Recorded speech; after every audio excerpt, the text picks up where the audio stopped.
इंतखाबात नहीं करवाएंगे। वो इसलिए कि इनके पल्ले कुछ नहीं है। जिस तरह उसे नहला धुला कर साफ किया गया, जब वो यहां आया तो उल्टी हो गई सब तदबीरें, कुछ ना दुआ ने काम किया। ये और आसफ अली जरदारी और फजलुर रहमान ये चाट के खा गए हैं इस मुल्क की मुईशत को, इस मुल्क के वसाइल को। हिंदुस्तान जो हमारा आधा मुल्क हमसे जुदा कर बैठा है और बकिया पाकिस्तान के पीछे पड़ा हुआ है कि इंतखाबात जैसे ये करवाने जा रहे हैं, ये रुक ही जाए तो यही मुल्क और कौम के लिए बेहतर है। डिजिटल पाकिस्तान की वीडियोस देखने के लिए हमारा चैनल सब्सक्राइब कीजिए और बेल आइकॉन को प्रेस कीजिए ताकि आप हर वीडियो से बाखबर रह सकें। देखती आंखों, सुनते कानों, सोचते दिमागों, आपको मेरा सलाम। मुल्क में इंतखाबात होने जा रहे हैं या नहीं, और अगर इंतखाबात होते हैं तो मुस्तकबिल का मंजर क्या होगा, आज के व्लॉग में ये है मेरा मौजू।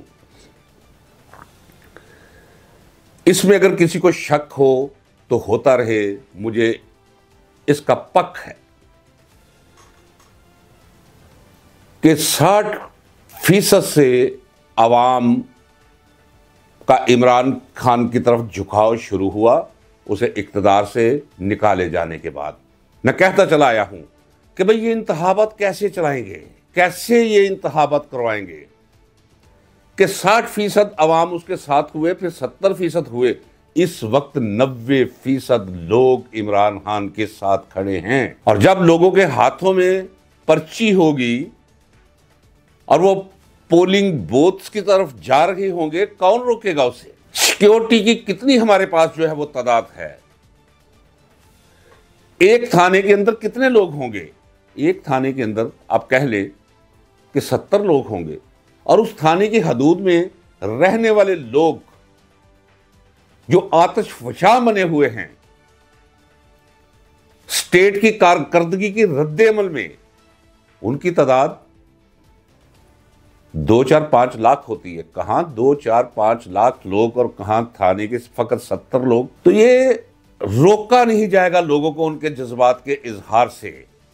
90% लोग निकलेंगे, वोट अपना डालेंगे, और वोट डालेंगे पीटीआई के कैंडिडेट्स को।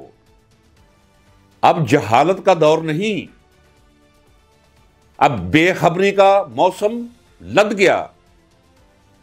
अब तो 10 साल के बच्चे से पूछे, वो आपको अपने हलके के बारे में बता देगा कि इमरान खान का कैंडिडेट कौन है। किसी कैंडिडेट की शक्ल को नहीं देखना, किसी कैंडिडेट की अकल को नहीं देखना, किसी कैंडिडेट की किसी ने बसीरत और किरदार को नहीं देखना। लोग वोट डालेंगे इमरान खान के लिए, इमरान खान से इजहारे यकजहती करेंगे, उसे खिराजे तहसीन पेश करेंगे अपने वोट से। तो ये तो वो भी जानते हैं। अगर मैं जानता हूं तो वो खुफिया अदारे भी जानते हैं, जो दिन से लेकर ये सारी खबरें रात तक इकट्ठी करते रहते हैं। फिर वो फिल्टर होकर वो किसी एक जगह पे पहुंचती हैं। वो जिस जगह पहुंच रही हैं, ये मुझे खबर है कि वहां खबर यही है कि 90% लोग पाकिस्तान के अवाम इमरान खान के साथ हैं। अब ये इंतखाबात का मतलब ये है कि जितने भी इमरान खान के खिलाफ उम्मीदवार मैदान में उतरेंगे, वो दरअसल अपने ताबूत, अपना कफन और काली चादरें जिन पे ला इलाहा इल्लल्लाह मुहम्मद रसूलुल्लाह लिखा होता है, जो मुर्दे के ऊपर डालते हैं, ये तीनों चीज़ें खरीद के खुद ताबूत में लेटेंगे और फिर ये कहेंगे कि हमें जाके मियानी साहब के कब्रिस्तान में दफन कर दो। कोई कहेगा हमें जाके हमारे फलां कब्रिस्तान में वो दफन कर दो। तो ये दफन होना कैसे पसंद करेंगे? ये इंतखाबात रुकवाने की कोशिश करेंगे। और मैं समझता हूँ कि इंतखाबात जैसे ये करवाने जा रहे हैं, ये रुक ही जाए तो यही मुल्क और कौम के लिए बेहतर है।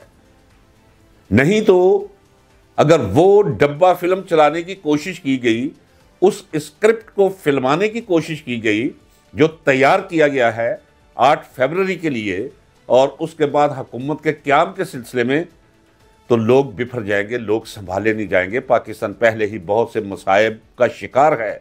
लिहाजा मैं बार बार और मुसलसल कहता चला रहा हूं कि ये इंतखाबात मशकूक हैं। अभी सिर्फ 10 दिन गुजरने दें, आप भी कहना शुरू हो जाएंगे कि इंतखाबात मशकूक नहीं, इंतखाबात नहीं हो रहे इस मुल्क में, कि वो जो 2/3 मेजॉरिटी लेने के लिए वहां से एक भगौड़ा आया था और उसकी जिस तरह आओ भगत की गई, जिस तरह उसे नहला धुला कर साफ किया गया, जब वो यहां आया तो उल्टी हो गई सब तदबीरें, कुछ ना दुआ ने काम किया। तो अब उन्हें भी समझ आ गई है और उन्हें समझा दिया गया है कि अगर आप इलेक्शन लड़ना चाहते हैं तो अपने बलबूते पर इलेक्शन लड़ें।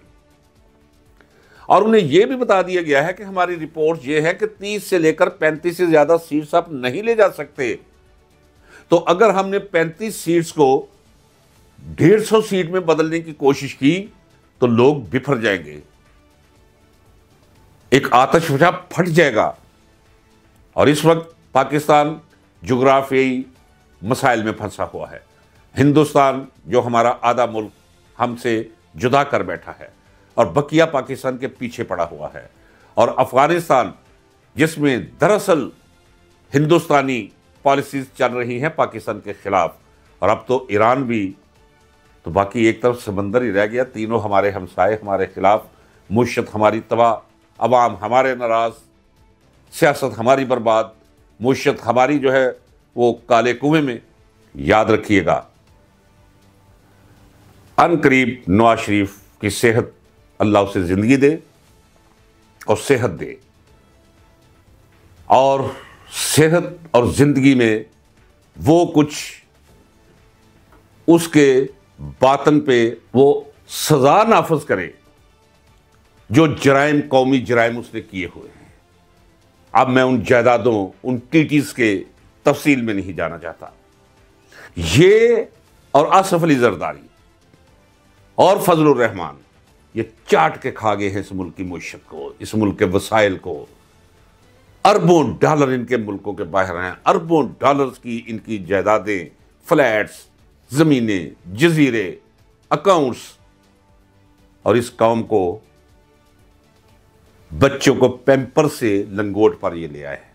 लैक्टोजिन 1, लैक्टोजिन 2, लैक्टोजिन 3 छोड़ के माओ ने अपना दूध देना बच्चों को, माओ के पास पैसे नहीं है दूध खरीदने के, यहां तक दूध भी छीन लिया और पैम्पर्स भी छीन लिए, तालीम भी छीन ली और सेहत भी छीन ली। गरीब कर दिया, मकरूज कर दिया इस कौम को और इस कौम के बच्चों को। इन्हें इक्तदार में दोबारा और अवाम की, पाकिस्तानी कौम की गर्दन पे मुसल्लत करने का ख्वाब या प्रोग्राम ये नहीं चलने का। बेहतर ये है कि इस प्रोग्राम से दस्तकश हो जाए। इंतखाबात मशकूक हैं, इंतखाबात अनकरीब इल्तवा का शिकार होने जा रहे हैं। मैं तो दोस्तों से कहूँगा कि किसी को 4 आने भी लगाने की ज़रूरत नहीं है इन इंतखाबात में। और मैं मुसलसल ये कहता आ रहा हूँ पिछले 3-3.5 माह से, इंतखाबात नहीं करवाएंगे। वो इसलिए कि इनके पल्ले कुछ नहीं है, इनके पल्ले कुछ नहीं है। वोटर इमरान खान के साथ खड़ा है। खुदा हाफिज़।